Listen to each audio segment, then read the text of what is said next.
We are still, unfortunately, ploughing through the bad news, trying to get our heads around the extent to which we are effectively dysfunctional people.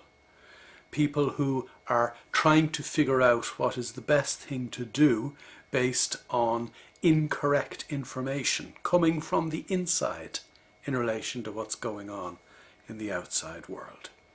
We are effectively, if you add up everything we've talked about so far, mindless people, mindlessly muddling through the ordinary everyday lives that we lead, with the sole goal in mind of making it through the day to the following day muddle through all over again. Now this is in sharp contrast to what we discussed right at the outset in terms of being focused, in terms of paying attention, in terms of being mindful.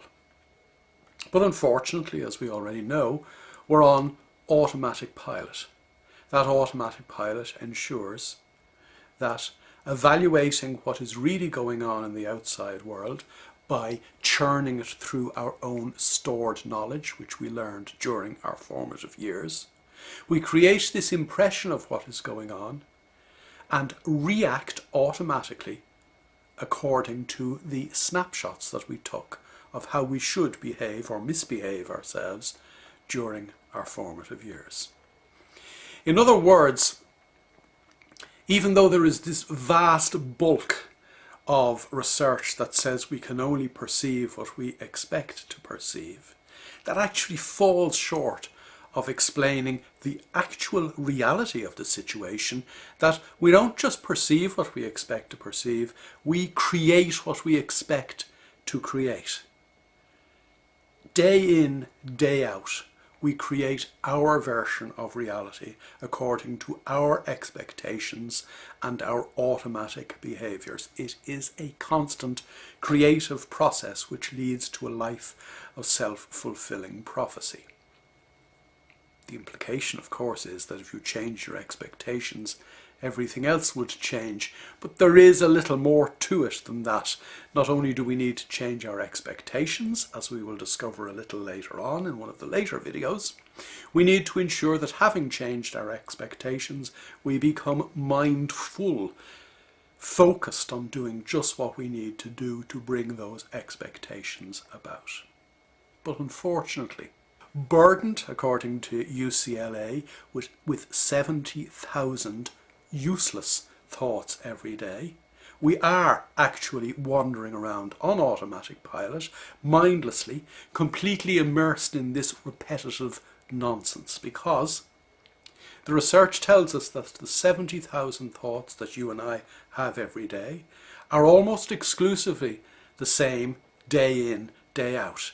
Between 97 and 98% of the thoughts that go through your mind today will be the same as yesterday's, and tomorrow will be a repeat performance.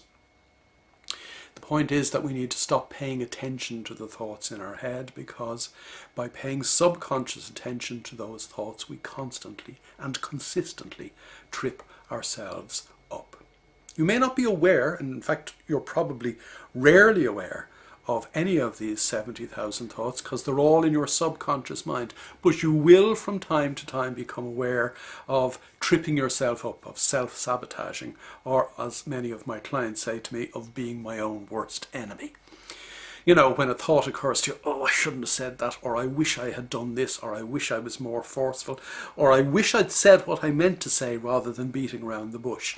When we actually become aware for a split second that we are actually our own worst enemy.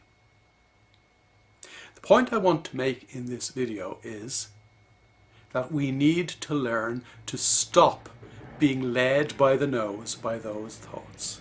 Because what our thoughts will normally, in an everyday fashion, do to us is lead us down an alley and mug us seriously.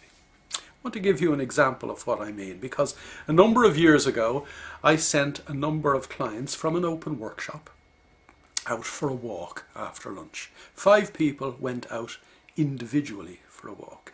They had been asked to go for a walk to to simply see, feel, hear, smell and taste where they were, non-judgmentally. This is the essence of being focused, the essence of being mindful, the essence of disengaging the automatic pilot, the essence of not letting our cognitive appraisal system tell us what it thinks is going on, but simply experiencing the reality of seeing, feeling, hearing, smelling and tasting without adding our twist to it. They were sent out individually because this is not an easy thing to do. Try being non-judgmental for 5 minutes and you'll figure out what I'm talking about. In any event, the first guy came back into the room and sat down in front of me, and I said to him, "Donald, how was that for you?" He said, "That was absolutely appalling. One of the worst experiences of my life. I've just realised how absolutely crazy I am." I asked him what did he mean, and he said, "Well, I walked out of the front of the golf club where we were doing the workshop, and I walked down the road towards the pub, and I could see the white clouds in the blue sky. I could smell the fumes of the passing traffic. I could feel my feet in my shoes on the pavement. I could feel the muscles in my legs as I walked. I could hear the hum of the tyres of the cars on the tarmac on the road. I could see the little veins in the leaves that were on the hedge. I could feel the breeze on my face and the sun on the back of my neck. I could see the cars go past one at a time, and a BMW went past, and I said to myself, that's a nice car." Now that is not a bad thought, but the problem is it is a thought. And it isn't the bad thoughts that do us damage, it's getting involved in a train of thought at all. Because he said to himself, that's a nice car. Then he said to himself, I'd fancy myself in one of those cars. The next thought was, well, maybe I'll make an appointment to test drive one of those cars. Followed quickly by the thought, why would you do that? You'd only be annoying yourself because you can't afford that car. In fact, truth be told, you probably can't afford the fancy car you're spinning around in at the moment. This train of thought continued with a thought that if business didn't pick up, he probably wouldn't be able to afford the holiday that he probably shouldn't have booked the previous week. And that went on to not being able to afford, in his own mind, granted, his girls' school fees, all the way to not being able to afford to pay the mortgage. What started off as that's a nice car finished up with homelessness, all in the space of 2 or 3 seconds.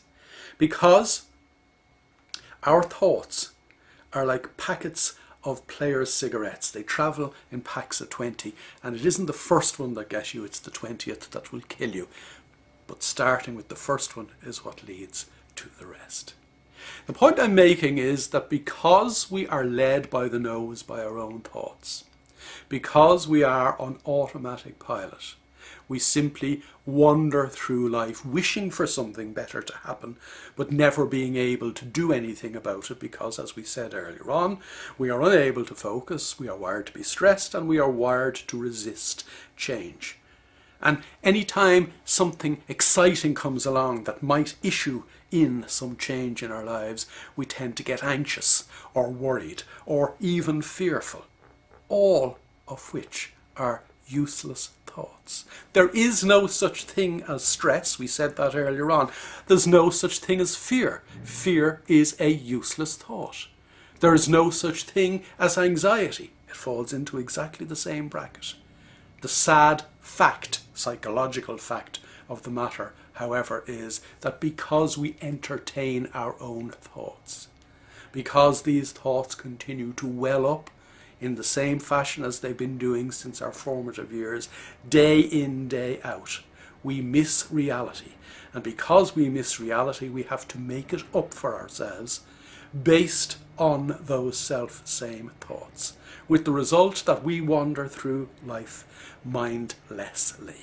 Now, the proposition I am putting to you is that if you could stop paying attention to the noise in your own head and start paying attention to reality by seeing, feeling, hearing, smelling and tasting what's actually going on, you would, having disengaged your thoughts and disengaged the automatic pilot, having disengaged your own conceptual self, would actually be more all here, more present, more focused, more attentive to what is going on. And if you are armed with a suitably understood, subconsciously set of goals and objectives, you will then be able to do just what you need to do to get to where you want to go. But you do need to take certain steps, and obviously that's where this set of videos is leading us.